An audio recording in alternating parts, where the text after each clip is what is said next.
আমাদের বাংলাদেশে বর্তমানে কি রাজনীতি চলা উচিত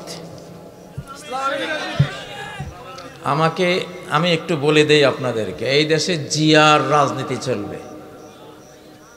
এক নম্বর, জিয়ার রাজনীতি চলবে।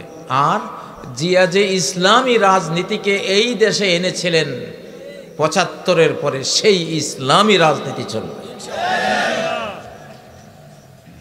আমি জিয়ার রাজনীতি বলছি। কার রাজনীতি?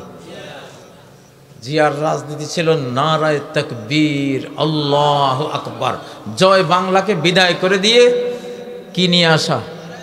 নারায়ে তাকবীর, আল্লাহু আকবার।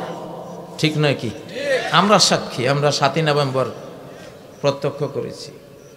জিয়াই ৭৫-এর পরে ৭১ থেকে ৭৫ আল্লাহু আকবার ধ্বনি বন্ধ ছিল, জয় বাংলা ছিল। জিয়ার রহমান একজন মুসলিম ছিলেন। তিনি এই দেশে আল্লাহু আকবার ধ্বনি তোলার জন্য ইসলামিক রাজনীতিকদেরকে, ওলামাদেরকে বলে দিয়েছেন, আপনারা এখন থেকে এই স্লোগান দেবেন।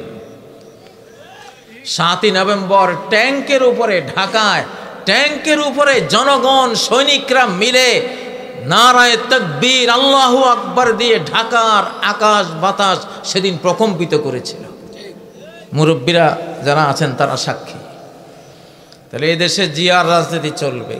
কোন রাজনীতি? তিনি যে ইসলামী রাজনীতিকে প্রমোট করেছিলেন, বৈধতা দিয়েছিলেন, অনুমোদন দিয়েছিলেন। জিয়ার রাজনীতি হলো এই দেশের উন্নয়নের রাজনীতি, এদেশের মানুষের পেট ভরাবার রাজনীতি এবং এই দেশের স্বাধীনতার রাজনীতি। উই রিভোল্ট বলে তিনি হানাদারদের বিরুদ্ধে বিদ্রোহ করেছিলেন। ঠিক নাকি? আমরা জিয়াকে সেই জন্য শুকরিয়া জানাই। আল্লাহ শুকরিয়ার পর তার দলের উচিত জিয়ার রাজনীতি করা। ঠিক নাকি? আর যেটা চলবে এই দেশে ইসলামী রাজনীতি, জিয়ার দলেরও উচিত এই ৩টা পিলার রক্ষা করা। বাংলাভাষী, বাংলা ভাষা প্রেমিক, বাংলাদেশ প্রেমিক। অন্য দেশ না ভাই, পার্শ্ববর্তী দেশে তো না, প্রশ্নই আসে না। আমি পার্শ্ববর্তী দেশের বিরুদ্ধে আমি দুশ্মনী করি আল্লাহর কারণে, কারণ তারা আল্লাহর সবচেয়ে বড় শত্রু এই যুগে। তাদের মতো এত মূর্তি আল্লাহর ইবাদতের জায়গায় কোনো জাতি তৈরি করেনি। আমরা আল্লাহর কারণে, আমি ব্যক্তিগতভাবে আল্লাহর কারণে ওদের সাথে দুশ্মনী পোষণ করি, কারণ তারা আমার আল্লাহর দুশ্মন, তারা আমার বন্ধুর দুশ্মন। এই জন্য আমি অটোমেটিকলি তাদের দুশ্মন, চিরকাল এই অবস্থায় থাকব।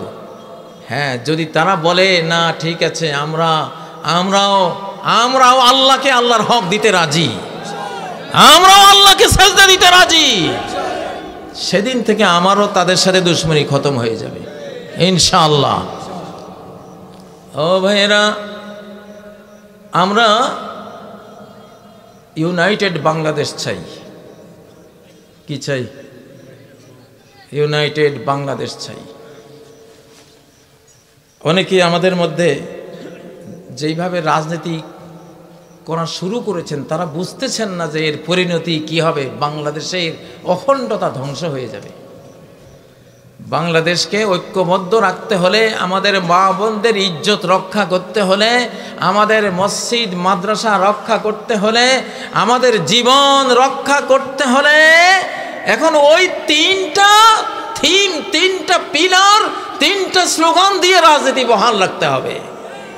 ঠিক না বে ঠিক? প্রিয় ভাইয়েরা, আমি আপনাদের কাছে আজকের এই মাহফিলে আবার বলছি, আমার রাষ্ট্রশক্তি দিয়ে আমাদেরকে জুলুম করার পায়তারা করা হচ্ছে।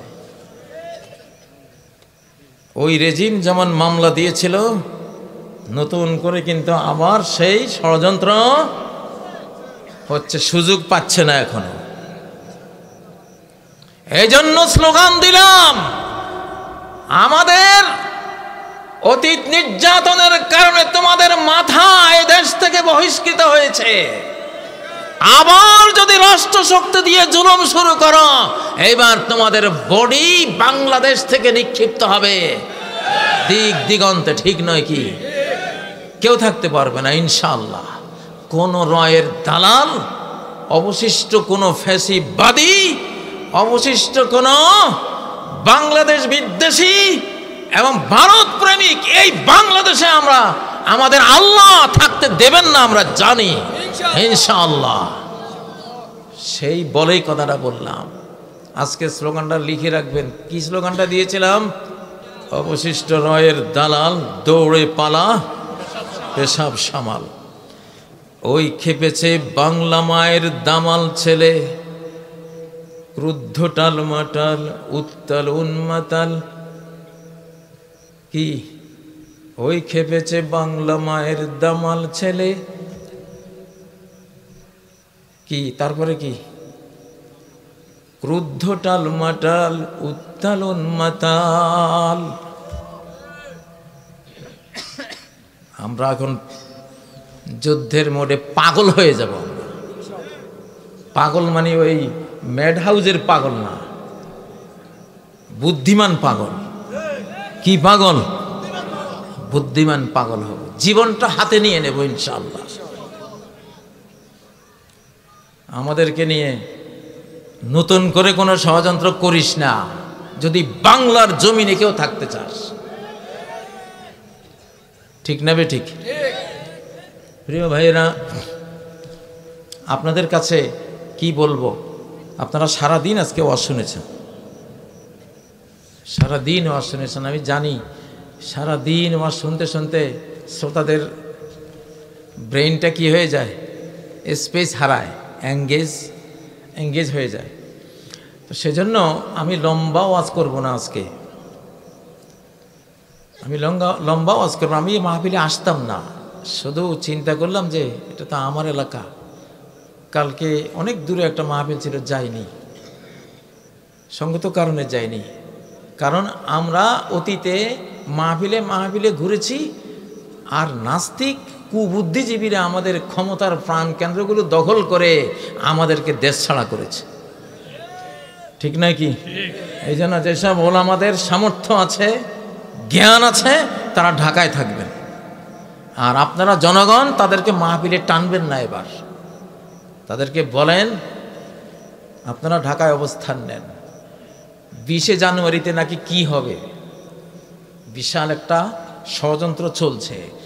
যদি 20শে জানুয়ারি কেন, 20শে ফেব্রুয়ারি কেন, 20শে মার্চ যদি টের পাই, 5 কোটি লোকের সমাগম ঘটাবো ঢাকায় আমরা ইনশাআল্লাহ।